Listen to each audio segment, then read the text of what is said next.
Turn 1 Soul Ring. Yay. If you need to take a bite of chicken while we're recording, Riley, you can do that. Ainsley will just cut out the chewing noises. I try to pull myself away from the mic. From the chick, just full, yeah. You're not just on the mic doing the chicken. Yeah. Yeah, exactly. I love the chicken. He does the old pull and chew. All right, everybody. Well, welcome to the show. This is Turn 1 Soul Ring. I'm Kevin. Hey, I'm Eric. And I'm Riley. Man, swallowed it just in time. Riley eating chicken. And today on the show, we are continuing our Adventures in the Forgotten Realms set review, which is the new standard set that is inspired by Dungeons and Dragons. And if you're familiar with our set reviews, then you know that they are not exhaustive. We discuss the cards we're interested in playing in the formats that we play. As usual, we go through the cards in Wooburg order. Last week, we covered the white and blue cards in the set, of interest, of course.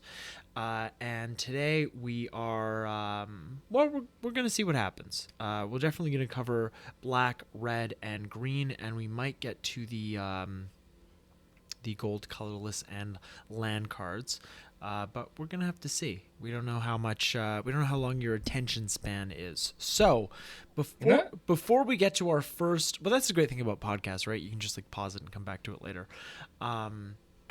But before we get to our first black card today, Eric, how can listeners get in touch with us? They can find us over on a thing called Instagram, I think it is, at Turn 1 Soul Ring. Turn 1 Soul Ring, the podcast at gmail.com. We also throw up everything onto YouTube. Turn 1 Soul Ring, the podcast, is the best way to find us there. And we have a Patreon page as well.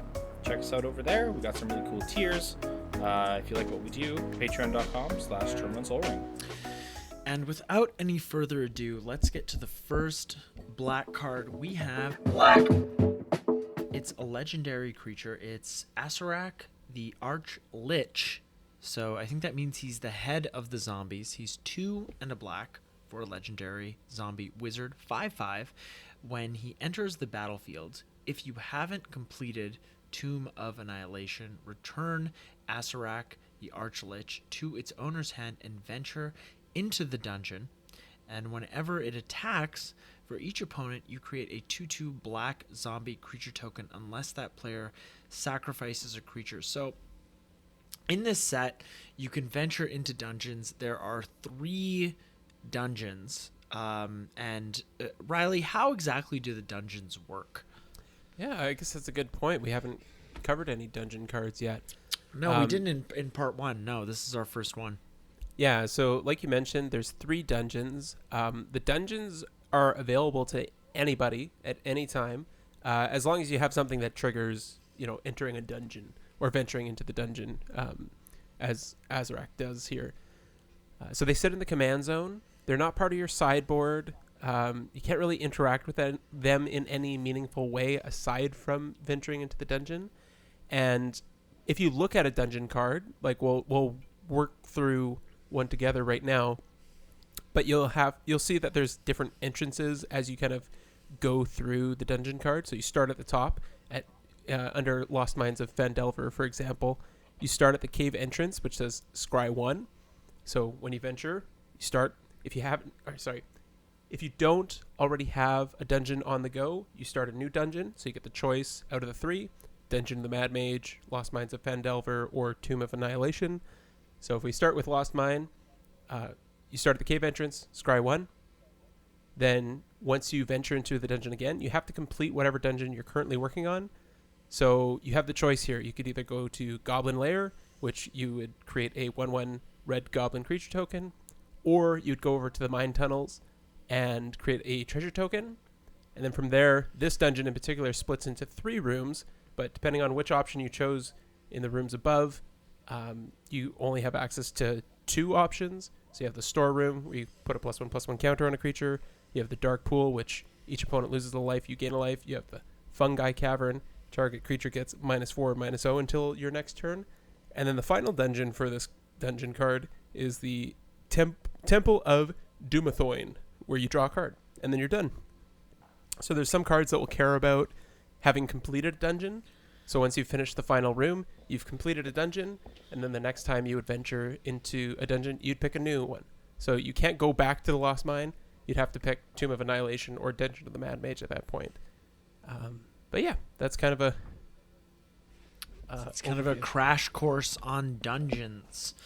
And that's interesting because I thought you had to have them in the command zone. Like I'm really thinking about this in terms of arena. But if you use this as your, let's say, brawl commander, it's just they're just part of the game. You don't need to make any special deck building considerations for them. Yeah, No. You'll always have access to them. So Okay. as long as you have something that ventures you into the dungeon, you don't have to worry about actually having the dungeons, like the actual cards available to you. You'll always have access to them. So it doesn't count towards your sideboard or anything like that. Yeah, very cool. And I we've seen this a little bit in this set. And I think in other sets, like I think in over the past few years, they've been leaning more towards commander, with things like, you know, for each opponent, like when Asurek attacks, for each opponent, create a 2/2 black zombie creature token unless that player sacrifices a creature. You know, that kind of thing just makes this a little bit more playable in commander. Yeah, I definitely like that templating. It scales very well for both 1v1 and commander. Yeah, and it's nice to have the option because sometimes, you know, maybe you're playing a token deck and you don't care about sacrificing a creature, or maybe you just want to stick it to somebody. Yeah, there is notably there is an infinite dungeon combo with Azurak, whether you have like what's the Omniscience works, Rooftop Storm works, Allurin works. Basically, you could play Azurak without having gone into the Tomb of Annihilation, complete the other 2 dungeons, and then go through the Tomb of Annihilation and just complete all the dungeons in one shot. So that is, well, I guess it's a semi-infinite combo because eventually you'll run out of dungeons. But yeah, you can go through all 3 dungeons with Azurak and like one of those 2 other pieces, or one of the other pieces mentioned. Yeah, the other things I saw online was that it's an infinite combo because you can like do dungeons again after you've completed them. Can you redo dungeons? Infinite dungeons. I thought you could only do a dungeon once. That's definitely how it works in D&D, unless it's some kind of infinite dungeon. This says you can keep going through the Lost Mine of the Pandalhaven, because then you have the dark pool spot that each opponent loses a life and you gain a life. And so apparently you can keep doing that and then just hitting the dark pool and you just win. Okay, well, yeah, I guess it doesn't say you can't re-enter a dungeon. Yeah, so maybe that is. So you can just like, you can keep completing the same dungeons instead of having to do all 3 of them. Oh, there you go. Well, I mean, I don't want to rake the development team over the coals, but it might have been a misstep. Anyways, I mean, like it's not an easy combo to set up. Yeah. Like yeah. Omniscience is a 10 mana spell, and like Yeah. Rooftops is still 7. Yeah, and so- it's not in standard either, so. Yeah. Oh, It yeah, is what of it is. course. Yeah. So next up we have Asmodius the Archfiend, and when I first saw the art on this card, I thought it was like a Godzilla. Like Riley had sent it to us with the message "Crick," and I didn't realize like at first in that like little WhatsApp image that it was like a guy on a chair, but Yeah. you know, it is. Anyways, it's 4 black for a 6/6 legendary devil god. It has Binding Contract. If you would draw a card, exile the top card of your library face down instead, and you can pay triple black to draw 7 cards, and you can pay 1 black to return all cards with Asmodius the Archfiend to their owner's hand, and you lose that much life. And I think what Riley was saying is that because Crick, you know, if you would pay black mana for a casting cost or an activation cost, you can just pay 2 life instead. So that would be it'd be great in that deck. Yeah, it's definitely like it's got like Grizzlebrand vibes in like the draw 7, but it is definitely It's also more like of a Necropotence. yeah, like Necropotence Grizzlebrand fixed version. I mean, Yeah, Crick they should. Fixed, if you will. They should ban. They should ban Necropotence and Crick in Commander. No.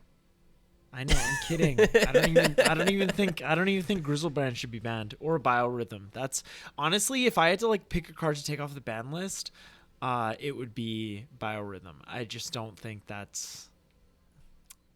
Coalition Victory is another one. It's like, who's playing that? Who's using that as a win condition? Come on. Yeah. Once they unban it, all those 5-color decks out there are just gonna jam it. Well, There are easier ways to win. yeah. Pretty much. But anyways, I digress. And This whatever is a very, happened very- to opposition agent? Like those were Hull Breacher and opposition agent. Oh yeah, they were like neck and neck for Yeah. like format hate, and now opposition, because all opposition agent does is it gets the land that you fetched for. That's Yeah, all it does, and it it's gets like it that one it's not time. that. It turns out it's not that good. So I just don't. I mean, it still stops people from tutoring. So Yeah. It does. You know what it's intended to do. Like people are not gonna actively tutor unless you somehow force them Yeah. to tutor. Yeah, but think you have to everyone's- hold up 3 mana. So I yeah, for whatever reason, like it's not as it is 3 mana, right? It's like it's 2 and a black. it's Yeah. it's 3 mana. Yeah, it's got flash. Yeah. But I know. Yeah, everyone was like super. I feel like they had more hate for that card than Hull Breacher, and I mean I'd have to go back and listen to our set review, but I just didn't think opposition agent was gonna be a problem card. I don't know what I don't know. I don't know what we said about Hull Breacher, but I just thought that like because card draw happens so much more often than tutoring. I just, it's, I don't think it's, any of it's us a really numbers like, game. thought opposition agent was like a crazy card or No, anything. I don't think we did. I think we had a pretty good. Yeah, it's not. No, and it's sort of like going back to our Throne of Eldraine set review when Eric and I were like, Oko's not going to be a problem card, and Riley's like, I think it might be a problem card. But I think when it came to opposition agent, I think we were all on the good foot. But yeah, like I mean, I really haven't heard anything about it in terms of like, oh, I hate playing against this card. I just don't think it gets people that often for whatever reason. So next up we have Deadly Dispute. It's 1 and a black for an instant. As an additional cost to cast this spell, sacrifice an artifact or creature, draw 2 cards, and create a treasure token. So we've had quite a few cards like this. I think the what is that card? Is it like Deadly Plunder from Ixalan? It does this kind of thing. It doesn't create a treasure token, so this is a better card. But we did get in. I don't know if it was the first time it was printed, but it was definitely reprinted in Call Time, where we got Village Rites, which was 1 black for an instant. Draw 2 cards as an additional cost, sacrifice a creature. I think that's like the best version of this type of card. But, there is something to be said for the flexibility of being able to sacrifice an artifact, especially in black when most of our ramp options are in artifact form. We can run Cryptghast, we can run Cabal Coffers and Tomb of Yawgmoth and all that good stuff, even Cabal Stronghold if you're running a lot of basic swamps. But the fact that, like if you're running Deadly Plunder and cards like it, just slot this in instead because it gives you a treasure token. So all things being equal, it's the same. But I still feel like Village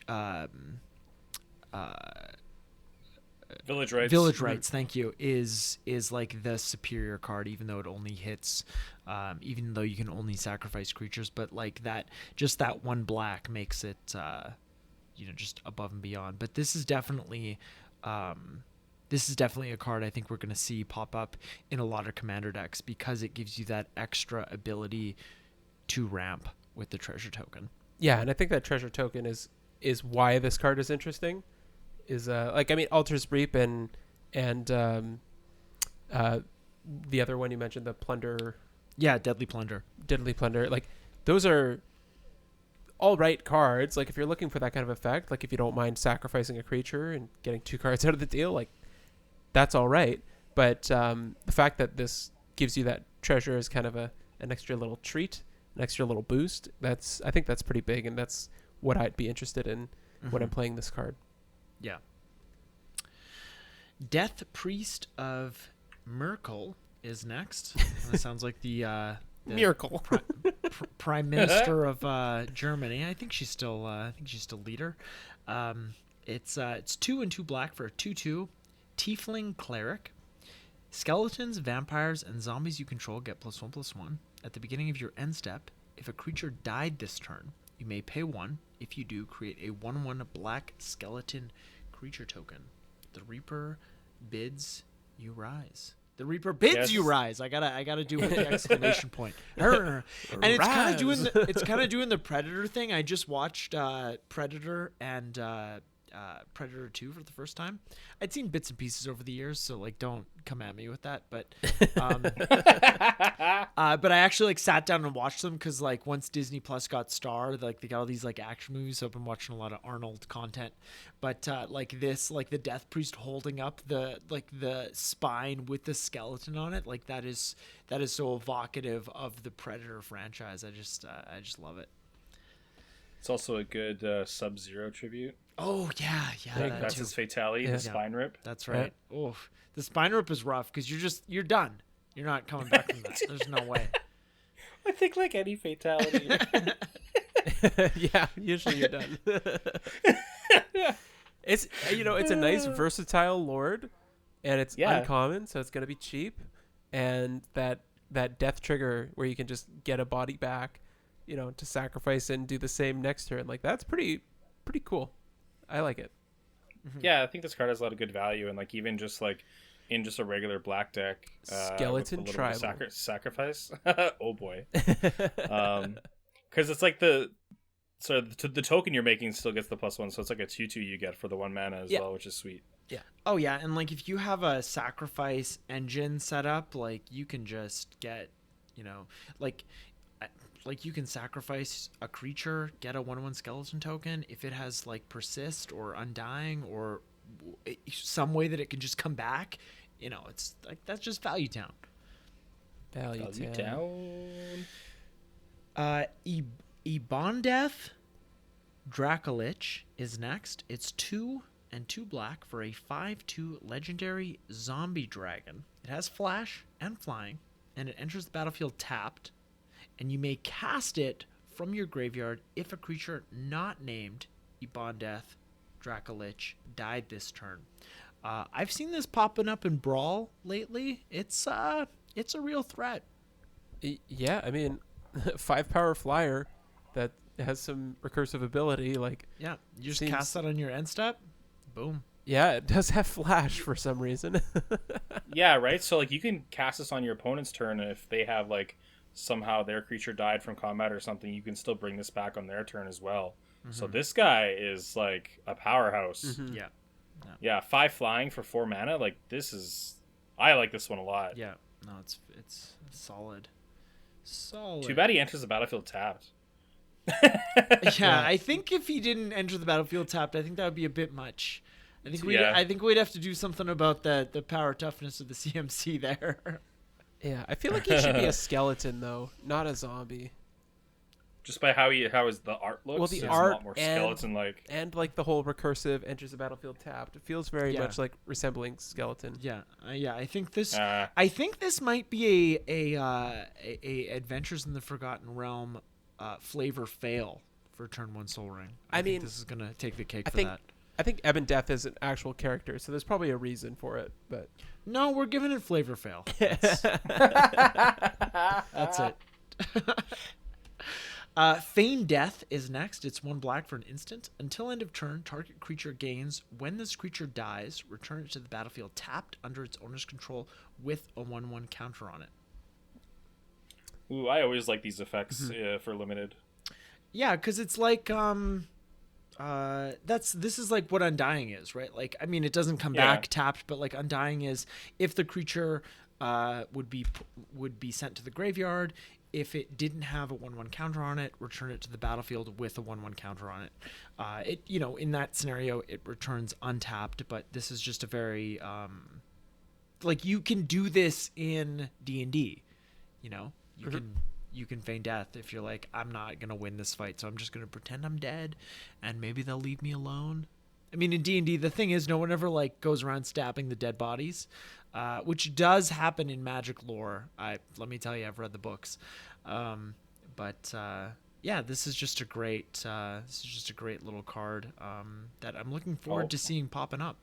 Yeah, and always double tap. There's other similar versions of this. Like there's this one that is black for an instant that gives a creature undying until end of turn. So very similar. But it's just like another form of redundancy to add it to the pile of ways to get a death trigger, get a re-enter the battlefield trigger. It's just nice little utility. Mm-hmm. Gelatinous Cube is next. It's 2 black for a 4/3 ooze. It has Engulf. When it enters the battlefield, exile target non-ooze creature an opponent controls until Gelatinous Cube leaves the battlefield. And then it also has Dissolve. This set has a lot of keywords that we're probably never going to see again. But anyways, Dissolve is X and a black. Put target creature card with mana value X, exiled with Gelatinous Cube, into its owner's graveyard. I love cards that just work with themselves, but this kind of makes me think of Carnivorous Cube from Hearthstone, but that was all about consuming your death rattled creatures, and then when it died, it would summon the two versions of the creature that it consumed. But this is a really cool white gets this ability a lot where it's enters creature into the battlefield, exile target creature until this creature leaves the battlefield. But having the ability to dissolve the creature inside with Gelatinous Cube is a really nice little upside to this card, and I think that's really, really cool. Mm-hmm. Mm-hmm. It's getting engulfed. So our first Planeswalker of this episode is Lulth, Spider Queen. She's 3 black for a 4 loyalty legendary Lulth Planeswalker. It's a Lulth. Whenever a creature you control dies, put a loyalty counter on Lulth, Spider Queen. Man, if we hadn't named Violet, I think I would have went with Lulth. So you can pay 0. I'm just kidding, honey. I love you. You can pay 0. You draw a card and you lose 1 life. You can -3. Create 2/2/1 black spider creature tokens with menace and reach, and you can -8 her. You get an emblem with whenever an opponent is dealt combat damage by 1 or more creatures you control. If that player lost less than 8 life this turn, they lose life equal to the difference. I love a card that makes me do math. Yeah, why don't they just... I don't get it. Why do you why do you have to put that caveat on there? That's an odd choice. Although, and in spite of that, I do love that, we've been talking about some of the cards that let you, sacrifice things for value. It's in the right deck with the right setup where you can sacrifice creatures and just pile loyalty counters on her.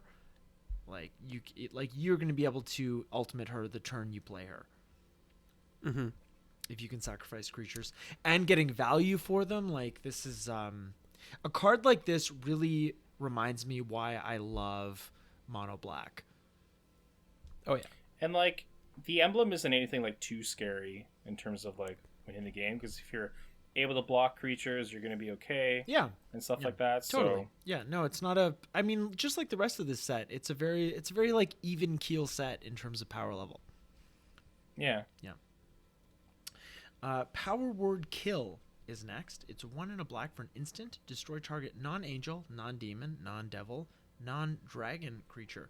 I've had a little bit of experience with this card in Brawl, and it's very effective. I love that it's an instant. It's easy to cast, and we've seen versions of this before. There's that one from the original Innistrad set that I think is double black, and you can destroy target non-werewolf creature. There's one from it's a reprint, but I remember seeing it in Eternal Masters, where it was like destroy target non-elf creature. I think that one's 2 and a black, but it is an instant. But like Just this, go for the throats. I think one of the more popular. Go for the throat because it's just non-black, non-artifact. Non-artifact, yeah. Because for the longest time, that effect was non-black, non-artifact, like that terror banishing light type of effect. But this does seem like more restrictive with all the creature types that you can't target. But in the vastness of Commander, there's so many situations where this is just like boom, done, killed. Yeah, like it's a lot better that it's not hitting like a non-color, I think. Oh, totally. It's just some creature types, right? So yeah, but yeah, I can attest to this card's effectiveness, at least in standard legal cards, and it's gets the job done. And it's a great spell in D&D. Yeah, totally. Well, it's a nice. I guess they don't have in like Hearthstone. Priest has all the power word cards, but I don't think they have a power word kill. They might. I'd have to double check that. But yeah, Priest, great class. That's polarized. That's a polarizing thing to say, but I like it. I've always been a big Priest guy. But anyways. Skullport Merchant is next. It's 2 and a black for a 1/4 dwarf citizen. When it enters the battlefield, create a treasure token, and then you can pay 1 and a black, sacrifice another creature or a treasure, and draw a card. We've seen this type of effect where we can alternately use tokens. I think most recently in Modern Horizons 2, but I think the opinion of this podcast is that treasures and clues fucking rock. So if you can use a treasure to draw a card, or alternatively if you could use a clue to ramp you mana, like we're there for it. Yeah, it's nice because this also doesn't have you can do this as many times as you have mana open. Oh yeah. No, you want that activation cost like comma or semicolon, and just go to town. Yeah. Sphere of Annihilation is next. It's X and a black for an artifact. It enters the battlefield with X void counters on it. At the beginning of your upkeep, exile Sphere of Annihilation. All creatures and planeswalkers with mana value less than or equal to the number of void counters on it, and all creatures and planeswalker cards in graveyards with a mana value less than or equal to the number of void counters on it. This card's pretty sweet. Like, it is a little bit slow to go off, obviously, but being able to exile them from the battlefield is the really good part about it. Well, and the fact that it also hits the those cards in graveyards, and thinking about it for Commander, you have to wait for it to come back to your upkeep unless you have some way to flash it into play. But if you don't and it just sits there for a rotation, someone has to spend removal on it, right? So that's a real cost, and it's an artifact, so I don't know, sometimes it's like, I don't know about you guys, but I've lost a game to a Felidar Sovereign. Sometimes you just don't have the thing to get rid of the thing that you need to keep enjoying the game. This could also be good in for modern Trons, if you're doing the Wishboard thing, because this is an artifact, and then you have your 8 spheres that you can crack to make any color of mana. So you can actually cast this using one of your spheres, and then it's like another board wipe in your sideboard. Yeah, it's like another O-Stone. Wow, I didn't even think of that, Eric. I'm definitely... Yeah, and obviously O-Stone you can crack right away, but the upsides of Sphere is that it does exile, and it hits graveyards as well. Yeah. So get out of here, Dredge. And your planeswalkers are 7 and 8 mana too, right? So you can always put it at 6. Yeah. Yeah. Yeah, and if you're Karning it, I think Karn's 5. Oh yeah, 4. no, he's 4. Karn's 4. Yeah, no, that's Yeah. a good point. 4. Yeah. So you might lose your Karn, but you're still racking the board if you're in trouble. So. Yeah. No, it's totally worth it. That's a very interesting card, man. Karn the Great Creator. What a great. I think that's like. What a card. Just like so flavorful and what a great Who character. knew? I love Karn. Also, like if you haven't listened to our like recent lore series of Mercadian Masks, I think Riley's Karn voice, I think it captured Karn like perfectly. So like check it out if you haven't listened to it yet, because this is very, very good. I think that's what Karn would have sounded like. But moving on to our next black card here, we have Vorpal Sword. I think this was one of the first cards that was spoiled from the set. It's 1 black for an equipment. It gets +2/+0 and has Death Touch, and you can pay 5 triple black until end of turn.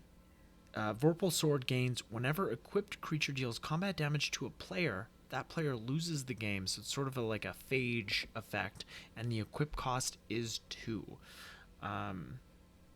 So Black, like the black. Yeah. black. Yeah. It's the equip cost is double black, not 2. Thank you, Riley. This is sort of like that phage the untouchable effect. But easier to play around. Yeah, less hoops. Less hoops. And I mean, all you need to do is, the thing is, you have to pay the activated ability. Like, you can't just like brass squire this on. And I haven't done any research into this to see if you can like cheat that cost. But I feel like exactly. I feel like in 25 years of Magic, there's probably some way to do it. But it's still if your creature is going to be getting in there, because you can still wait for combat dam or like before, like after you've attacked and stuff. Paying 8 mana to kill somebody's, a good value. Yeah, that's a good rate. Yeah, and if it's good player removal, and if it if it has Death Touch and Trample, then you can that's all you need. Yeah, give it Trample somehow. Yeah, exactly. So very. I would love to die to this card just to see somebody like, assuming they like jump through hoops to like make it as efficient as possible. I think that's what, at least as a developer, that's what I'd be picturing with this card. I've always wanted to build like a Phage the Untouchable deck, but it just when it comes to Commander, I try to build decks that, with the win condition, because you guys know I kind of lean more towards like the combo win, because like if I'm gonna be winning, especially like quickly, I like to build a deck that eliminates all my opponents from the game at the same time, because then we just get to shuffle up and play again. That was kind of the thing I disliked most about Halden and Paco.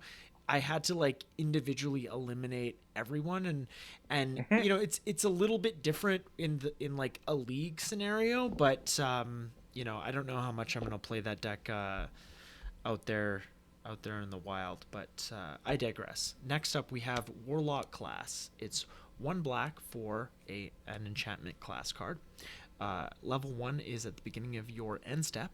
If a creature died this turn, each opponent loses 1 life. You can pay 1 and a black to advance it to level 2. When this class becomes level 2, look at the top 3 cards of your library, put 1 of them into your hand and the rest into your graveyard. And then you can pay 6 and a black to advance it to level 3. At the beginning of your end step, each opponent loses life equal to the life they lost this turn, which I think is the that's what Lolth should have said. Yeah, there you go. But that's the same cost, like 7 mana. I think it's double black and 5 for Wound Reflection, and it does the same thing. Yeah, and then there's also I think it's Archfiend of Despair, or from Battle Bond. Yeah, no, that's right. Yeah, does the same kind of effect, and which is a very pricey card now. Yeah. Oh, totally. Yeah, absolutely. Yeah, I have one of those in my Zancha deck. In addition to Wound Reflection. Yeah, no, that's just all around. Like, if you're in an aristocrat style deck, you want to double up some life loss, like this is a nice, relatively budget friendly option. It's at uncommon, so I can't imagine this being very pricey. Oh yeah, no, I don't think most of this set is very pricey. We don't have any great hinges in this set. Not yet. Not yet. No, not yet. Westgate Regent is next. It's 3 black for a 4/4 vampire with flying. It has ward. Discard a card. It's pretty steep. Great in those Turgrid God of Fright brawl decks. Whenever Westgate Regent deals combat damage to a player, put that many 1/1 counters on it. Yeah, I like this ward cost because it's like instead of having to pay extra mana, like you're gonna have to discard a card out of your hand. Mm-hmm. That's way steeper of a cost. Yeah, like a card versus 1 mana. Oh man. Yeah, versus 1 mana. Yeah. I mean, yeah. It obviously depends what the mana value for ward is, because sometimes you just won't be able to get to it. Like, Sure. Yeah, that's fair. 4 plus is gonna be hard to get to. But yeah, discarding a card, you have to really want to get rid of this creature. But it's kind of a nice little cherry on top for a flying creature that's going to get thick. Yeah, like his power can grow exponentially. Yeah, obviously, because it doubles every time. Yeah. It's not you're putting 4 or anything. Or yeah, It's like yeah, just he goes from 4 to 8 to 1632, and yeah. That's what his name like a house. No, he should be called 1632. That'd be a better name for the creature, honestly. 1632. Yeah, 16. But yeah, like I've been running this guy in my Turgrid God of Fright brawl deck, and it's amazing how many players are willing to, when I have Turgrid on the battlefield, to pay the ward cost, and then I just like get the card if it's a permanent. It's just like, oh nice. Did you like read the card? Come on. Okay, so we have we're moving on to red. Our first red card is Barbarian class. It's 1 red for an enchantment class. Level 1 is if you would roll 1 or more dice, instead roll that many dice plus 1 and ignore the lowest roll. Level 2 is pay 1 and a red. Whenever you roll 1 or more dice, target creature you control gets +2/+0 and gains menace until end of turn. And level 3 is pay 2 in a red. Creatures you control have haste. Nice. This is very 6 mana. My creatures have haste. Yeah, I mean you could just like cast like Fervor from Stronghold for 2 in a red, and your creatures would have haste. Or maybe that's but the dice. Yeah, the dice. The rolling of the dice. And keep in mind. Oh, I know. It says 1 or more. Never mind. Yeah, Ignore no. me. It would have been way better if it was every time you rolled you got +2/+0, but yeah, I think the flavor is very nice because when like in 5th edition, Dungeons and Dragons, the Barbarian class, when you go into Rage, you get advantage on strength checks, so that also includes like attack rolls. So you get to roll. Basically, advantage in 5th edition is you roll 2 d20s and pick the highest roll. So okay, that's pretty flavorful. Again, like I think the flavor in this set is done very well. Mm-hmm. And it's cool when you chime in, Riley, because I haven't played any D&D at all, so my knowledge is very low on the like what it is. Yeah, it's been a while since I've played a solid campaign of D&D, but this set makes me want to play D&D. That's all I can say. Okay, next up we have Flame Skull. It's 1 red for a 3/1 skeleton with flying, and it can't block. It has rejuvenation. When Flame Skull dies, exile it. If you do, exile the top card of your library until end of turn. Until the end of your next turn, you may play one of those cards. If you cast Flame Skull this way, you can't play the other card, and vice versa. I like that they threw that in there. Yeah, I think this card's pretty bomb because you're having this like 3 power flyer getting in there, and then when it dies, you can choose to cast it again still, or maybe you'll hit something else that you'd rather cast. Mm-hmm. And of course, it's till end of your next turn, which again is much better than just being till end of turn. Mm-hmm. So it has a lot of versatility. Yeah, hopefully you can recast it right away because it doesn't come in with haste, which is Yeah. I like if this had haste, Maybe it'd be a little too strong, but also maybe it'd be awesome. I don't think so. I don't think it'd be too strong. It's still like the casting cost. It's like it's still 3. I don't think it would be. I don't think so. Still, cool card. Yeah, cool Yeah. card. And like you can hit lands off of it because it's you can just play one of those cards. Mm-hmm. Yeah. Next up, we have one of the cards I'm the most excited about from this set is Hobgoblin Bandit Lord. It's 1 red for a 2/3 Goblin Rogue. Other goblins you control get +1/+1. So it's a Lord, and you can pay 1, tap it. It deals damage equal to the number of goblins that entered the battlefield under your control this turn to any target. So this card immediately made me think of Krenko Mob Boss, which is like, like tap it, create a number of 1/1 goblin creature tokens equal to the number of goblins you control. Even if this didn't have like the Lord effect, I would still love this card because you can just like this with Krenko, like you make a bunch of goblins and you can just dome somebody, you can hit a planeswalker, you can hit just like a problem creature. Yeah. This is just such a great utility card for those goblin decks. Yeah. It does everything you want in a 3-mana Goblin Lord. Go figure.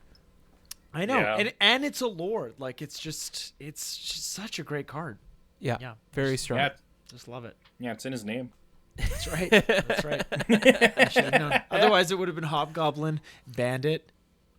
Period. Could have been Bandit Warrior, Yeah, it could have been Bandit Warrior, but then I guess they would have had to make him a Goblin Warrior, Goblin Rogue Yeah. Warrior. Goblin Rogue Warrior. Yeah. Yeah. Hobgoblin Bandit Rogue. There you go. Also, it's just fun to say Hobgoblin. Oh, yeah. We have Inferno of the Star Mounts next. It's 4 red for a 6/6 legendary dragon. This spell can't be countered, and it has flying and haste, and you can pay 1. It gets +1/+0 until end of turn. When its power becomes 20 this way, it deals 20 damage to any target. Ugh, see, Hell yeah. that's what talk about fire breathing. My goodness. Oh, this is great. I love this card. Yeah. I mean, it's, Even like it does the job if you have 20 extra red mana. well, I mean like if you have 14 because like it's 6 power already, so you can like do it next turn. Yeah. and it's 14 mana. I guess so, yeah. Still, it's a lot You of have mana. ways of like making a bunch of mana, in red. It's a cool card. This but it- reminds me of like Shivan Dragon. But I also think like for constructed, maybe like standard and maybe even historic, just being able to not be countered, I can definitely see this popping into like sideboards and stuff for sure for when you have that control matchup. Yeah. Because then you're like, oh, this is getting in there, and it has haste, so you're Yeah. hitting 6 damage the turn you play it. Like that's really strong. Yeah, that's pretty big. Minion of the Mighty is next. It's a 1 red for a 0/1 Cobalt with Menace. It has Pack Tactics. Whenever Minion of the Mighty attacks, if you attacked with creatures with total power 6 or greater this combat, you may put a dragon creature card from your hand onto the battlefield tapped and attacking. Not going to get that attack trigger though, so just remember that, kids. But if you have a big dragon, it's attacking whatever opponent already. Yeah, it doesn't matter. Yeah, this card's pretty sweet. It's pretty funny. Just a 0/1 that cares about power. Yeah. Well, I think a Kobold has to be a 0/1, does Yeah. it not? Well, it just magic wise, it feels like it has to be. Don't ever change anything. Yeah. I can't. There's a few 1/2 kobolds. No. Why did they change it? Oh boy. But yeah, this is definitely a great utility card for I don't know. I wouldn't put this in like a dragon tribal commander deck, but I feel like this Why could not? see some I would. it just seems a Yeah, I little would. too it's like I'd rather just have like a card that like ramps me or just like straight ups like or just like remove something. Like I feel like this might see more play in like standard or brawl where things are a little more consistent. If you have dragons, like they already have a lot of power, so you're like turn 5, I play a big dragon and then attack, get pack tactics off, get another dragon on the battlefield. Like that's a lot of good value.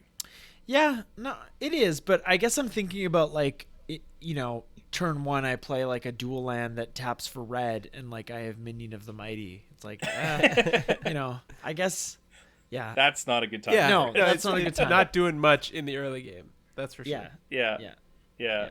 But next up we have Magic Missile. It's 1 red for sorcery. This spell can't be countered. It deals 3 damage divided as you choose among 1, 2, or 3 targets. This is a great card. Hell yeah. Yeah, I really like this card. Magic Missile. Pew pew. It's like what a perfect fucking title. It's like it's not too good, right? It's not an instant, but it also can't be countered, and like, you could like electrolyze like 3 1/1s, or you can hit one like big 3 toughness, or like whatever, right? I just think it's like, I love cards like this that are just like very fair. Yeah. And I love that it can't be countered, but I will say there's not many situations where your opponent is going to be using their counter spell to counter 3 damage. Well, I mean, if that 3 damage is going to blow up, Kill 2 targets and ping them for 1, maybe. But it's also very flavorful because Magic Missile in D&D is uncounterable, and depending on how many levels you put into it, it's going to make additional missiles. So I like that it's like 3 missiles and it can't be countered. Yeah. Nice. Cool. Yeah, Riley's our like Eric said at I think the top of part 1 is he's our D&D aficionado in this series. He's our DM, our dungeon master. That's right. Yes. that's what you said. Orb of Dragonkind is next. It's 1 and a red for an artifact. You can pay 1, tap it, add 2 mana in any combination of colors. Spend this mana only to cast dragon spells or activate abilities of dragons. And you can pay a red, tap it, sacrifice Orb of Dragonkind. Look at the top 7 cards of your library. You may reveal a dragon card from among them and put it into your hand. Put the rest on the bottom of your library in a random order. I would put this in a Dragon Commander deck. Oh yeah, 100%. This is like a signet for Dragon decks that also has like this ultra powerful like Mind Stone effect where you just replace it with pretty much, it's pretty much a guarantee. Like if you have a density of dragons in your deck or a density of changelings, you're digging 7 deep, you're probably going to hit something. Yeah, absolutely. Yeah, and you could do this for like any of the like heavily played tribal tribes in heavily played tribes. That was redundant. Heavily played tribes in Commander, right? Like this type of card. Like I think about my Sliver Overlord deck. Like I run about 35 slivers in that deck. So you look at the top 7 cards. Chances are you're going to hit a sliver. Mm-hmm. Red Dragon is next. It's 4 red for a 4/4 dragon with flying. It has Fire Breath. And when it enters the battlefield, it deals 4 damage to each opponent. And it's burning that guy alive. I love the art. Like the he's like, oh shit, you're done, buddy. Like there's not enough skin grafts in the world. You're done. Yeah. This in my I've only done 1 draft still so far, but it won me. This card won me 2 games. Oh yeah. Wow. Okay. Yeah. That'll get you. Unexpected Windfall is next. It's 2 red for an instant. As an additional cost to cast this spell, discard a card, draw 2 cards, and create 2 treasure tokens. Again, this is obviously these cycling cards are great to get through your deck, but getting those 2 treasure tokens as well is really sweet. It's a nice little bit of ramp for, especially for limited, maybe even good in standard.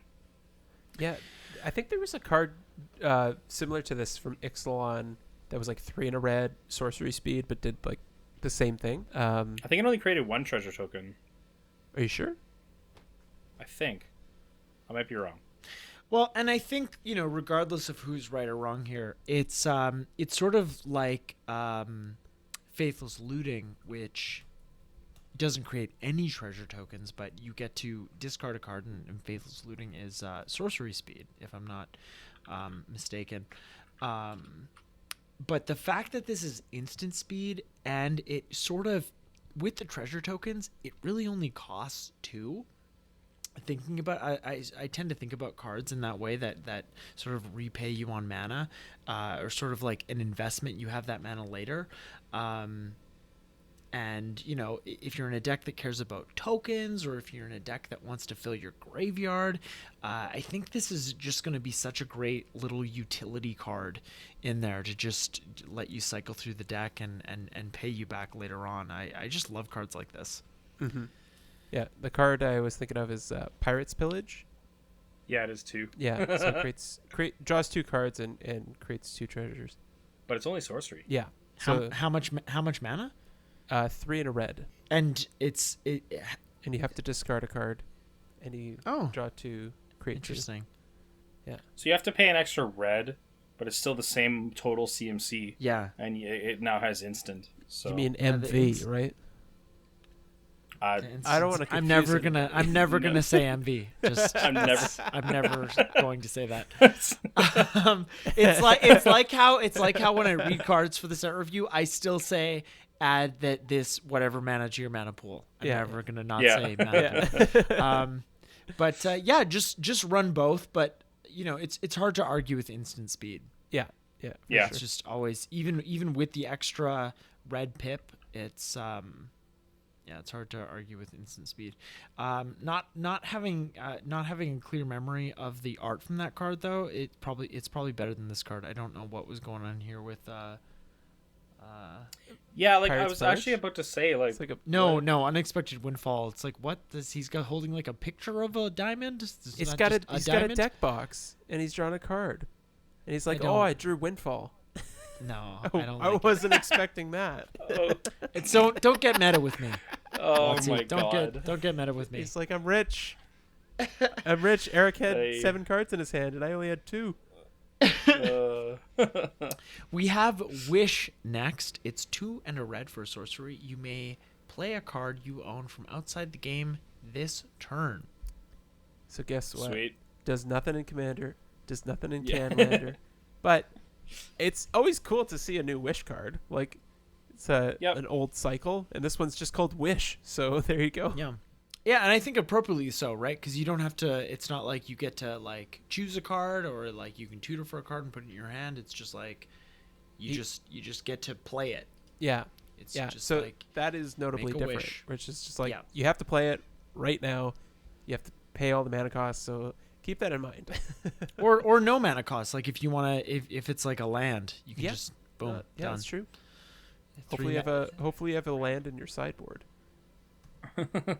Yeah, I'm gonna have it in my sideboard. For the longest time, I had like a Seagate Wreckage in my mono green Tron sideboard, and then I realized like if you're paying 3 mana to draw a card when you don't have any cards in hand, you probably already lost the game, dude. There's a better card to put in your sideboard. Yeah, that's a good point. It's a learning experience. Yeah. Next up, we have You Come to the Knoll Camp. It's 1 and a red for an instant. Choose one. First choice is Intimidate them. Up to 2 target creatures can't block this turn. Secondly, Fend them off. Target creature gets +3/+1 until end of turn. I like the first part. I mean, I like the options, right? I love a good combat trick, but I'm the potential, the game winning potential of stopping 2 creatures from blocking is more enticing to me. Like I think I see this in limited. Yeah. I do like the flavor of these cards, right? I don't know if we mentioned that. During the previous ones, but just like using the ability words in place of like spells or actions in D&D. I really like the flavor. Yeah, the flavor on these ones are really cool. Yeah, I like it a lot. and all these little keywords, like they, I think I jokingly said like we're never going to see these again, and we're probably not. But it is fun that they're hearkening to D&D in that way. Like it is, even my limited experience with Pathfinder is still like, oh, it's getting me excited. I don't know what's gonna happen. But it's kind of funny. Before we move on to the next card here, and I was talking to Ainsley, our editor, the other night about this. and they're planning on doing more of these crossovers, and but not so much crossovers into other games, crossovers into other IP mediums. Yeah. Yeah. And like this year or next year, we're gonna be getting like a commander set that's Lord of the Rings inspired. And like, I love Lord of the Rings. Like, I'm more of a sci-fi guy, but like, I love Star Wars. So Star Wars is like sci-fi and a little bit of fantasy, right? Because the Force is kind of like fantasy. They tried to make it like scientific with episode 1, but most of us were like, fuck that's stupid. Yeah, fuck your midichlorians. Yeah, like, fuck it. But it's still so, but I think with the D&D, like, it's this whole other like developed game, but a big, at least my experience, big difference between D&D and Magic is that that Magic, like, there are rules, there are like outlined rules, and we play by them, right? Like, there's the stack, there's the phases of a turn. Like, we've done an entire episode about this. And with D&D, again, like, I know that Pathfinder is like a certain version of D&D, and D&D has like updated beyond that. But regardless, when it comes to like a dungeon crawling type of game, or like a role playing type of game with D&D or Pathfinder, it's kind of up to the dungeon master. Yeah. Where it's like, it's like, what rules are we going to apply here?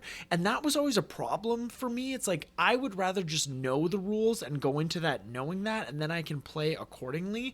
And I think that's sort of the thing that I really didn't enjoy about Pathfinder, and why I didn't keep doing it. Like, I think if I was a D&D, I'd be like to the book with everything, because like, otherwise it's chaos. And like, obviously that's an exaggeration, but my point being that I appreciate that they're trying to appeal to the D&D crowd. They're trying to bring them in, and I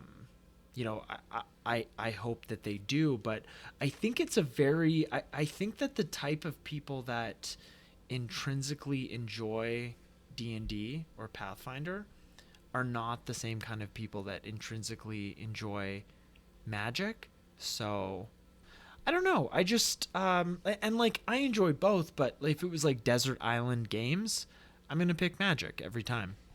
Yeah. Yeah. So so it's just that was just something that I was thinking about. I'm not like, I'm not saying like, that's not like a judgment on this set. I like that they're taking these chances. I like that they're crossing IP. Like, even when they did like the Walking Dead Secret Lair, I'm like, okay, cool, let's see what they do. Like, I'm not like, oh, I hate this, don't do it. But as much as I love them taking these chances and going into other IP, like, we do this whole lore series where I love doing that stuff too, and going into like, this like original, I don't know, it feels like a pure form of Magic, but I'm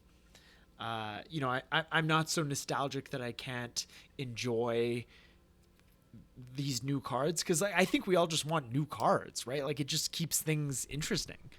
Mm-hmm. We all do want new cards and stuff like that. I just have this fear that we're going to lose the true essence of what Magic really is. And like, it's been getting less and less over the years, because like, going back through our lore series and stuff, there is this whole world that they have created, right? And now we're going to start to get Frodo's going to pop up in Magic, and we're going to equip Magic stuff to Frodo. And then the other rumor is that there's a Warhammer crossover. Now we're going to have Warhammer people with Gandalf the Grey, and then other Magic stuff. Like, what is going to happen to Magic if they keep doing this kind of thing? Yeah, and I think that, in terms of the lore, I think that started to change in a big way when they when they traveled out of Dominaria, right? Like in the early 2000s, like, we went to, like, after, it's kind of a spoiler, but like after after Karn became a planeswalker, and like went to Mirrodin, and we had the and the borders changed, and we had like Mirrodin and Fifth Dawn, and everything like that. But yeah, I think that was like the beginning of them them expanding on the story in a much larger way. Yeah, I don't know. I think a lot of industries are doing that, kind of like scraping the bottom of the barrel. And it's like, look, we're out of ideas. Let's go with these other IPs and just do what we're doing, but with these new IPs. And, you know, maybe we'll get new customers. Seems like an easy road out to try and make a little bit more money, because like Magic totally. is so large. Yeah. And there are a bunch of planes that we haven't even fully visited yet that you can do so much more with. Or gone back to, right? Like there's that whole like plane scale of like planes that we'll go back to. Like Ravnica. Yeah, I mean, like I want to return to Ravnica. Yeah, the second. Yeah, The second. but yeah, and like I don't, you know, I think like these stories are like separate from the like this, you know, this D&D story is separate from the larger or from like the Oh, for sure. the version of Magic that we're used to. And I don't know, like, you know, I think about, and like we're going off on a tangent here, we're gonna get back to the cards here in a minute, but you know, I think about when like Disney bought Star Wars back in, I don't know, it was like 2015 2016, and they were like, everything that Star Wars has released, all the books, all the comics, all that stuff that I read and knew like the back of my hand was like, that's not canon anymore. We're doing a whole new canon. And, you know, I remember being like, like that's kind of lame, I guess. But like, you know, it's a business, right? They don't want to have to be beholden to all that content. And like the other thing too is like all that still exists. Like you know, first of all, I have it in my head, and you know, in terms of something like Magic that, you know, like we as content creators are just going through like stuff that's like 20 years old. We're just going through this now and producing content around it. Like that still exists, right? Like there's nothing that can like take that away from us. So I think it's just important to, you know, just enjoy what we enjoy. Fuck yeah. Yeah, that's a really good point. YOLO. Yeah. Yeah, exactly. That's right. So our last red card here is Zariel. There's like a little harpoon in the image here. Yeah, it makes it hard to read. It's harpoon? It's You call that a harpoon? It's like a no, you're right, because it has to. It's like a whip or a harpoon flail. has to come out of a gun. You're right. It's like it's some I think it's kind of flail. flail. Yeah. So it's Zariel, Archduke of Avernus. Avernus, I think. Avernus. Yeah. Sure. Yeah. Well, it's Eric's the linguist here. I don't know why I'm reading the cards. It's 2 and 2 red for a 4 loyalty legendary planeswalker Zariel. Its +1 is creatures you control get +1/+0 and gain haste until end of turn. +0 is creatures create a 1/1 red devil creature token with when this creature dies, it deals 1 damage to any target, and its -6 is you get an emblem with at the end of the first combat phase on your turn, untap target creature you control. After this phase, there is an additional combat phase. Yeah, additional combats. So greasy. This is really cool to have from a planeswalker. You get an emblem with additional combats, because I don't think we've had that yet. So Yeah. No, I don't think so. Yeah, and it's, you know, it's not overpowered, right? Because it just targets one creature. No, it untaps, but then you get additional combat. So if you have a bunch of creatures with like vigilance or something, you get to do that. And like even the +1 is great. Like just, I mean, besides the, you know, +1/+0, giving all your creatures haste. Like if you have activated abilities, like that's yeah, that's pretty powerful. That's really good. Yeah, this fits right into Velomachus Extra Combaticus. That's right. Yeah, we're gonna have to go back over the I think like once a year we're gonna have to go back over our deck techs and talk about the cards that we're gonna have to do like an honorable mentions. Honorable mentions. Yeah, we just do like a revisited series, like how we would build the deck now. Yeah, we could do that as like a companion to our when we do like a year in review series, which is coming up, by the way. It's almost winter. I'm excited. With that, we're going to bring this episode of our set review to a close. Next week, we're going to wrap things up with green, colorless, and green, gold, colorless, and land cards. And then we're going to be moving on to something else. It's gonna be D&D related. I think we're gonna like live stream a D&D campaign run by Riley, but just the audio. So like that's what you can expect. No, I'm kidding. We're just gonna keep going with our set review. But until then, as usual, you can find us on all the podcast platforms at Turn One Soul Ring the Podcast. You can find us on social media at Turn One Soul Ring the Podcast. If there are any cards that we didn't mention that you're excited about, DM us on Instagram, email us, just comment on our Instagram posts. It doesn't even have to be related to this stuff. Like just comment like, hey, losers, what about this card? Doesn't even have to be remotely related. Just I'll be there. I'll respond to it. I'm gonna know what you're talking about, FYI. Until next week, just take it easy, keep it real. I don't know what else to say. Thanks everybody for being here. It's always good fun. Thanks everyone. Right. Thank you everyone. Bye now. Goodbye. Turn One Soul Ring.